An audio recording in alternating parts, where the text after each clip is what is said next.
കാന്തപുരവുമായുള്ള കൂടിക്കാഴ്ചയിൽ പ്രധാനമന്ത്രിയുടെ പ്രത്യേക നിർദ്ദേശപ്രകാരമാണ് അജിത് ഡോവൽ കൂടിക്കാഴ്ചയിൽ പങ്കെടുത്തത്. കാന്തപുരം പ്രധാനമന്ത്രിയുടെ വസതിയിൽ നടത്തിയത് തികച്ചും സൗഹൃദപരമായ കൂടിക്കാഴ്ചയായിരുന്നുവെന്നാണ് പുറത്തുവന്ന റിപ്പോർട്ടുകൾ. എന്നാൽ കാന്തപുരവും അജിത് ഡോവലും കണ്ടുമുട്ടിയതിൽ ചില പ്രത്യേക മാനങ്ങളാണ് രാഷ്ട്രീയ കേരളം കാണുന്നത്. പ്രധാനമന്ത്രി സവിശേഷമായ ചില കാര്യങ്ങൾ കാന്തപുരവുമായി ചർച്ച ചെയ്തിട്ടുണ്ട്. അതിന്റെ വിശദാംശങ്ങൾ ഇനി പുറത്ത് വരാനിരിക്കുന്നതേ ഉള്ളൂ. എന്നാൽ 2026 നടക്കുന്ന കേരളത്തിലെ നിയമസഭാ തെരഞ്ഞെടുപ്പുമായി ഈ കൂടിക്കാഴ്ചയ്ക്ക് അത്രയധികം അടുപ്പവുമുണ്ട്. രാഹുലും പ്രിയങ്കയും വയനാട്ടിൽ നിന്നും ജയിക്കുന്നത് മുസ്ലിം ലീഗിന്റെയും മുസ്ലിങ്ങളുടെയും പിന്തുണയോടുകൂടിയാണ്. കോൺഗ്രസ് സ്ഥാനാർത്ഥിക്കായി എത്തുന്ന ഇവർക്ക് ലീഗ് വലിയ പിന്തുണയാണ് നൽകുന്നത്. ഇത് BJPക്ക് വലിയ അലോസരമാണ് സൃഷ്ടിക്കുന്നത്. മുസ്ലിം പിന്തുണ ഇല്ലെങ്കിൽ ഇവർ വയനാട്ടിൽ നിന്നും പരാജയപ്പെടുമെന്ന് BJPക്ക് അറിയാം. കാന്തപുരം ലീഗുമായി അടുപ്പം സൂക്ഷിക്കുന്നയാളല്ല. പിണറായിയുടെയും ഇടതുപക്ഷത്തിന്റെയും ഒപ്പമാണ് കാന്തപുരത്തിന്റെ യാത്ര. മോദിയുടെ ലക്ഷ്യം കോൺഗ്രസ് ആണ്, CPM അല്ല. പ്രിയങ്കയെ തറ പറ്റിക്കണമെങ്കിൽ മോദിക്ക് കാന്തപുരത്തിന്റെ സഹായം വേണം. അജിത് ഡോവലിനെ അറിയേണ്ടത് രാജ്യത്തിന് പുറത്തു നിന്നും ഒരു വിഭാഗത്തിന്റെ അക്കൗണ്ടിലേക്ക് വരുന്ന കോടികളാണ്. അതിന്റെ വിശദാംശങ്ങൾ സുരക്ഷാ ഉപദേഷ്ടാവ് തേടിയെന്നാണ് മനസ്സിലാക്കേണ്ടത്. ഡൽഹിയിൽ നടന്ന കൂടിക്കാഴ്ചയിൽ വിവിധ സമൂഹ മാനുഷിക വിദ്യാഭ്യാസ വികസന വിഷയങ്ങളും ന്യൂനപക്ഷ ക്ഷേമ കാര്യങ്ങളും രാജ്യാന്തര സംഭാവനകളും എല്ലാം തന്നെ ചർച്ചയായി. കാന്തപുരം നിമിഷപ്രിയയുമായി ബന്ധപ്പെട്ടുള്ള ചർച്ചകൾ നടത്തിയ വളരെ പ്രധാനപ്പെട്ട ഒരു വ്യക്തിയാണ്. അതുകൊണ്ട് തന്നെ അതുമായി ബന്ധപ്പെട്ട് അജിത് ഡോവലും കാന്തപുരവും തമ്മിൽ അതുമായി ബന്ധപ്പെട്ട് സംസാരങ്ങൾ നടക്കമുള്ള കാര്യങ്ങളും ചർച്ചയായിരുന്നു. എന്നാൽ നിമിഷപ്രിയയുടെ കാര്യങ്ങൾ ചെയ്യേണ്ടതെല്ലാം ചെയ്തു കഴിഞ്ഞു. ഇനി ബാക്കി ചെയ്യേണ്ടത് ഗവൺമെന്റ് ആണ് എന്ന് കാന്തപുരത്തിന് ഏറ്റവും അടുത്തുള്ള വ്യക്തികളൊക്കെ തന്നെ പറയുന്ന സാഹചര്യവും ഉണ്ടായിരുന്നു. എന്തായാലും കേരള യാത്രയ്ക്കിടെ സമൂഹത്തിലെ വിവിധ കോണുകളിൽ നിന്നും ഉയർന്നു വന്ന വിഷയങ്ങൾ അബൂബക്കർ മുസ്ലിയാർ പ്രധാനമന്ത്രിയുടെ ശ്രദ്ധയിൽപ്പെടുത്തി. റംസാൻ സന്ദേശവും കൈമാറിയ ശേഷമാണ് കൂടിക്കാഴ്ച അവസാനിച്ചത്. മോദിയെ കണ്ടിറങ്ങിയ കാന്തപുരം മോദി ഭക്തനായി മാറിയെന്നാണ് വർത്തമാനം.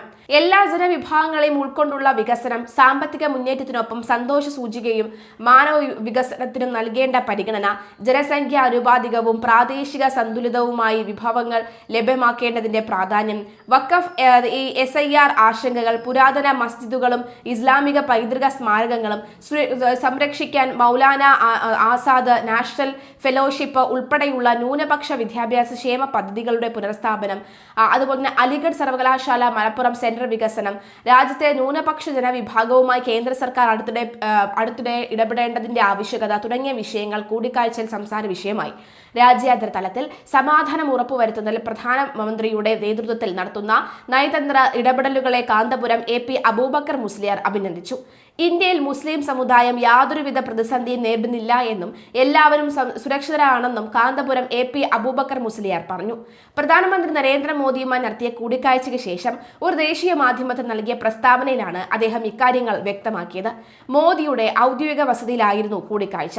നിയമസഭാ തെരഞ്ഞെടുപ്പ് വരാനിരിക്കെ കേരളത്തിൽ നിന്നും ഒരു സുന്നി വിഭാഗം നേതാവ് പ്രധാനമന്ത്രിയുമായി കൂടിക്കാഴ്ച നടത്തിയതും ശ്രദ്ധേയമായി. പ്രധാനമന്ത്രിയെ കാണുകയും സംസാരിക്കുകയും ചെയ്തതിൽ ഏറെ സന്തോഷവും. രാജ്യത്തിന്റെ പുരോഗതിക്കായി ഒരുമിച്ചുള്ള പ്രവർത്തനങ്ങളെക്കുറിച്ചാണ് പ്രധാനമായും ചർച്ച ചെയ്തത്. എങ്കിലും സമുദായവുമായി ബന്ധപ്പെട്ട ചില വിഷയങ്ങളിൽ ആശങ്ക അറിയിക്കുകയും ചെയ്തു. വഖഫ് ബോർഡുമായി ബന്ധപ്പെട്ട പുതിയ പരിഷ്കാരങ്ങളിലുള്ള ആശങ്കയും പ്രധാനമന്ത്രി ധരിപ്പിച്ചു. തീവ്ര വോട്ടർ പട്ടിക പരിഷ്കരണ നടപടികളിലെ അവ്യക്തതകൾ ചർച്ചയായി. സമുദായത്തിന്റെ സുരക്ഷയും വിദ്യാഭ്യാസ പുരോഗതിയും കൂടിക്കാഴ്ചയിൽ വിഷയമായി എന്നും കാന്തപുരം പറയുന്നു.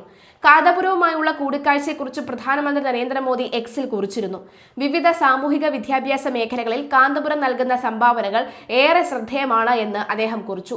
മനുഷ്യർക്കൊപ്പം എന്ന പ്രമേയത്തിൽ കാന്തപുരം നടത്തിയ കേരള യാത്രയ്ക്കിടെ സമൂഹത്തിന്റെ വിവിധ തുറകളിൽ നിന്നുള്ളവർ ഉന്നയിച്ച ആവശ്യങ്ങൾ പ്രധാനമന്ത്രിയെ ധരിപ്പിച്ചു.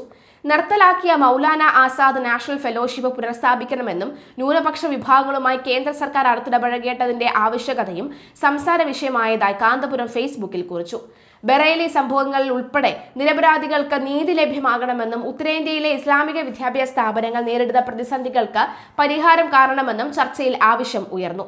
അലിഗഡ് മുസ്ലിം സർവകലാശാലയുടെ മലപ്പുറം സെന്റർ വികസനം, ദക്ഷിണേന്ത്യയിലെ തീർത്ഥാടന കേന്ദ്രങ്ങളെ ബന്ധിപ്പിച്ചുകൊണ്ടുള്ള ട്രെയിൻ സർവീസുകൾ എന്നിവയും ചർച്ചയായി. ജമീയത്തുൽ ഉൽമയുടെയും മർക്കസിന്റെയും നേതൃത്വത്തിൽ നടക്കുന്ന വിദ്യാഭ്യാസ സാമൂഹ്യക്ഷേമ പ്രവർത്തനങ്ങളും ഇന്ത്യയുടെ യശസ് ഉയർത്തുന്ന ആഗോള ഇടപെടലുകളും പ്രശംസനീയമാണ് എന്ന് പ്രധാനമന്ത്രി നരേന്ദ്രമോദി അഭിപ്രായപ്പെട്ടുവെന്നും അദ്ദേഹം അറിയിച്ചു.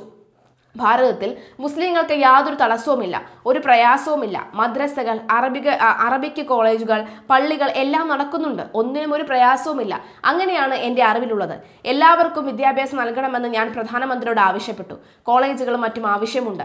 ആരോഗ്യ സംരക്ഷണത്തിന് വേണ്ടി ആശുപത്രികളും മറ്റും വേണമെന്ന് ഞാൻ അദ്ദേഹത്തോട് പറഞ്ഞു. ചെയ്യാൻ പറ്റുന്നതൊക്കെ ഞാൻ ചെയ്യാമെന്ന് അദ്ദേഹം മറുപടിയും പറഞ്ഞു. ബംഗ്ലാദേശിനെ കുറിച്ച് എനിക്കറിയില്ല. എന്നാൽ ലോകത്തെല്ലായിടത്തും ശാന്തിയും സമാധാനവും ഉണ്ടാവണം. ഇതിന് വേണ്ടതെല്ലാം ചെയ്യും. അമേരിക്കയിലും ഇറാനിലും തമ്മിലുള്ളതും അവസാനിപ്പിക്കണം. മനുഷ്യത്വത്തെ മുകളിൽ വെച്ച് ബാക്കിയുള്ളതെല്ലാം താഴെ വെക്കണം. കാന്തപുരം സർക്കാരിനും മുഹമ്മദ് റിയാസിനും വിശ്വസ്തനാണ്. കാന്തപുരം AP അബൂബക്കർ മുസ്ലിയാരുടെ ഈ മർക്കസ് നോളജ് സിറ്റിയിലെ അപകടത്തെക്കുറിച്ചുള്ള അന്വേഷണം അവസാനിപ്പിച്ചത് അങ്ങനെയാണ്. സർക്കാരും CPM-ഉം കാന്തപുരത്തിന് പിന്നിൽ എന്തിനു തയ്യാറായി നിൽക്കുമ്പോൾ എന്ത് അന്വേഷണം? കാന്തപുരത്തെ പോലെ പവർഫുള്ളായ ഒരു രാഷ്ട്രീയ നേതാവ് കേരളത്തിലില്ല. വലതിലും ഇടതിലും പിടുത്തമുണ്ടെങ്കിലും CPM-ന്റെ ആളാണ് അദ്ദേഹം. ഏത് പ്രവർത്തനം നടത്തിയാലും തന്നെ സംരക്ഷിക്കാൻ ആളുണ്ട് എന്ന് അദ്ദേഹത്തിന് നന്നായി അറിയാം. പരിക്കേറ്റവരുടെ ആരോഗ്യനിലയെക്കുറിച്ച് പോലും ശരിയായ റിപ്പോർട്ടുകൾ പുറത്തു വരുന്നില്ല. ആദ്യം ഗുരുതരമെന്നും പിന്നീട് തൃപ്തികരമെന്നുമാണ് വാർത്തകൾ പുറത്തു വന്നത്.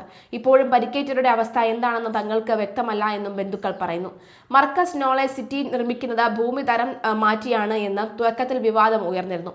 ചില പത്രങ്ങളിൽ വാർത്ത വന്നെങ്കിലും നിമിഷവേഗത്തിൽ മുങ്ങി. ഇതിനിടയിൽ സർക്കാർ ഇടപെട്ടതായി ആരോപണവുമുണ്ട്. കോഴിക്കോടുകാരനായ മരുമകന്റെ ഉജ്ജ്വല വിജയത്തിന് കാരണക്കാരായവരിൽ ഒരാളാണ് കാന്തപുരം. റവന്യൂ മന്ത്രി നോക്കുകുത്തിയാക്കിക്കൊണ്ട് ഭൂമി തരം മാറ്റാൽ വിവാദം അവസാനിപ്പിച്ചു നൽകി. ജില്ലാ അധികാരികളും മറ്റും ചടുല വേഗത്തിലാണ് കാര്യങ്ങൾ നീക്കിയത്. അതിന് പിന്നാലെയാണ് കെട്ടിടം തകർന്നു വീണ് തൊഴിലാളികൾക്ക് പരിക്കേറ്റത്. ഭൂപരിഷ്കരണ നിയമപരിധിയിൽ ഇളവ് ലഭിക്കുന്ന തോട്ടഭൂമി നിർമ്മാണ പ്രവർത്തനങ്ങൾക്ക് വിനിയോഗിച്ചു എന്നായിരുന്നു ആരോപണം. കാന്തപുരത്തിന് വേണ്ടി നിയമങ്ങൾ വഴിമാറുന്നു എന്ന് ജില്ലാ ഉദ്യോഗസ്ഥർക്കറിയാം. അതുകൊണ്ട് തന്നെ അവർ തന്ത്രപരമായി നിശബ്ദത പുലർത്തുകയും ചെയ്തു. ഇതേ കാന്തപുരത്തെ തന്നെയാണ് BJP-യും ഉപയോഗിക്കുന്നത്. കോൺഗ്രസിന്റെ ദേശീയ നേതാക്കളെ കേരളത്തിൽ നിന്നും കെട്ടിക്കണമെങ്കിൽ കാന്തപുരത്തിന്റെ സഹായം വേണമെന്ന് BJP-ക്ക് അറിയാം.